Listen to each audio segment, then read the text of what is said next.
1947 کو ایک ٹرین امرتسر سے لاہور آ رہی تھی کہ راستے میں جتھوں نے اس پر حملہ کر دیا اور سارے مسافروں کو مار دیا۔ 2 دن بعد ایک ٹرین پاکستان کے شہر کاموکی سے لاہور اور انڈیا جا رہی تھی کہ کاموکی میں اس کے مسافروں کو اتار کے مار دیا گیا۔ انڈیا میں مسلمانوں کو مارا گیا، پاکستان میں کاموکی میں ہندو اور سکھوں کو مارا گیا جن کا کوئی قصور نہیں تھا۔ نہ مرنے والے مسلمانوں کا کوئی قصور تھا، نہ مرنے والے ہندو اور سکھوں کا کوئی قصور تھا۔ مارنے والے بھی ظالم لوگ اور مرنے والے مظلوم، دونوں طرف بے گناہ لوگوں کو مارا گیا۔ یہ ویڈیو بنانے کا مقصد یہ نہیں ہے کہ پہل کس نے کی تھی، اس کا مقصد یہ بھی نہیں ہے کہ زیادہ قتل و غارت کس نے کی تھی، ہو گئی، لیکن جو لوگ مارے گئے وہ بے گناہ تھے،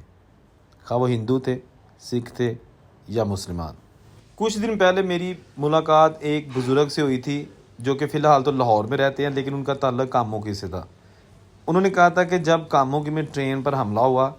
تو بہت ساری جو ہے نا وہ لوگوں کو مار دیا گیا، لوٹ مار کی گئی اور جوان لڑکیوں کو اغوا کیا گیا۔ اس بزرگ نے کہا کہ ہمارے گاؤں میں بھی ایک خاتون کو لایا گیا جو کہ ایک شادی شدہ خاتون تھی، اس کی عمر تقریباً 30-32 سال کے قریب ہوگی،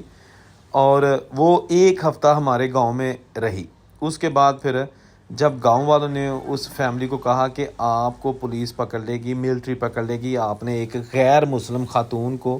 اپنے گھر میں رکھا ہوا ہے، وہ سکھ خاتون تھی یا ہندو، اس چیز کا بزرگوں نے کہا مجھے نہیں پتہ، لیکن وہ تھی غیر مسلم اور ٹرین سے اغوا کی گئی تھی۔ تو بہرحال جب سب نے کہا کہ آپ اس خاتون کو چھوڑ دو، واپس دے آؤ، اس کے بعد اس خاندان والوں کے جو 2 بڑے مرد تھے انہوں نے اس لڑکی کو ساتھ لیا اور اس کو لاہور لے گئے اور کیمپ میں جا کے اس کو دیا کہ جی یہ لڑکی ہے، گم ہو گئی تھی اور ہم اس کو واپس کرنے آئے ہیں۔ وہ لڑکی لیے چلی گئی۔ اس بزرگ نے مجھے بتایا کہ اس علاقے میں بہت سارے جو نا ہندو سکھوں کی لڑکیاں لوگوں نے آپس میں بانٹ لی تھیں، لیکن جلد ہی جب انہیں پتہ چلا کہ یہ جناب کوئی آسان کام نہیں ہے، اس کے پیچھے ملٹری ہوگی، حکومتیں ہیں، لیکن پکڑے نہ جائیں، ہمیں کوئی مار نہ دے، تو ان لڑکیوں کو چھوڑ دیا جائے۔ اور اکثر لڑکیوں کو حملے کے چند روز کے اندر اندر ہی ملٹری نے یا تو خود بازیاب کروا لیا یا یہ لوگ ڈر کے مارے کیمپوں میں دے آئے۔ لیکن آج بھی کچھ لڑکیاں ایسی ہیں کہ جو ساری زندگی کے لیے انڈیا نہیں جا سکیں، پاکستان کی ہو کے رہ گئیں، پاکستان میں ان کی شادیاں ہو گئیں، آپ ان کو جبری شادی کہہ لیں، زبردستی کی شادی کہہ لیں یا کچھ اور کہہ لیں۔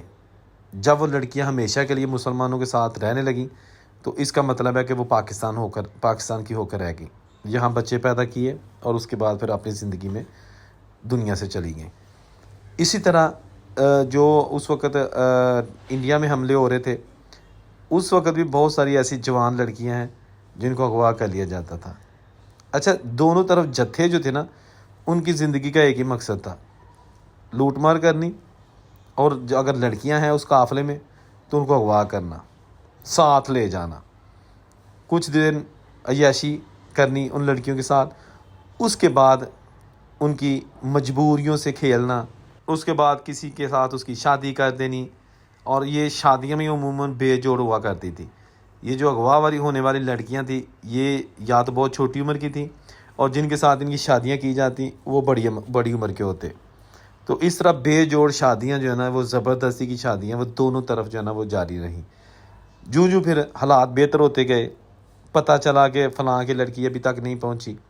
فلاں کی لڑکی ابھی تک نہیں گھر آئی، فلاں کی خاتون ابھی تک جو ہے نا وہ مس ہے،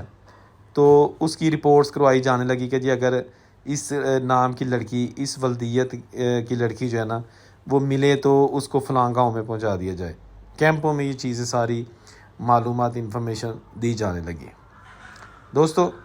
یہ جو آپ کو مناظر دکھائے جا رہے ہیں یہ 1947 سے پہلے کے بنے ہوئے کچھ اسٹیشنز کی باقیات ہیں جو کہ آہستہ آہستہ ختم ہوتی جا رہی ہیں وقت گزرنے کے ساتھ ساتھ۔ یہ وہ ٹریکس ہیں جہاں پر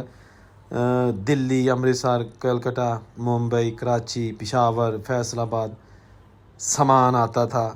سامان جاتا تھا۔ مال گاڑی کا پلیٹ فارم آپ دیکھ سکتے ہیں، اب اس میں ریلوے ٹریک ہے، بالکل درمیان میں ریلوے ٹریک ہے، اگر آپ غور سے دیکھیں تو آپ کو یہ نظر آئے گا۔